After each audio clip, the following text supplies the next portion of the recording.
Now then, I'm Andy. And I'm Neil. Today we're going to be busting some biological myths that are in my biological myth busting hat.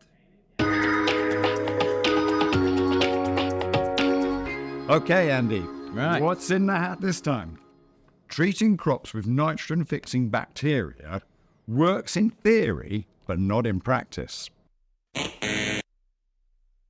That question is half right. The theory is right that nitrogen-fixing bacteria is a good theory. The reality is it works as well in practicalities. There is a lot of beneficial bacteria in the environment, as you know, Neil. Hopefully you're aware of that as well. And the thing is, it's not always exactly where we want it to be. So you think about bacteria that we want in our plants, you need to be able to isolate that bacteria. Sometimes it doesn't want to be there. It needs to be able to colonize the plant that we want to put it onto, and doesn't always want to do that. And it always needs to be having a decent shelf life so that it can survive for a decent length of time to make it practical for growers to use. Not always the case. Whereas we do have this with our foliar endophytes like Vixaran, which contains the bacterium Azobacter estris, right? And this is not new. It's a bacterium that's around in the environment.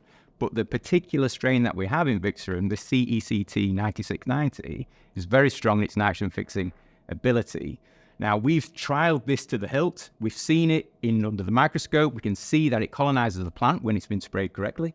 And I've had growers, agronomists come to me and say, to the line, they can see where this bacteria has been sprayed. So we've seen it in the field. We've seen it under the microscope. These things not only work in theory, but they also work in reality. So basically, Andy, very impressive that you were able to reel off that name. Oh, thanks. Yeah, you do need to know your bacteria, don't you? You do, absolutely. Myth busted. Nice.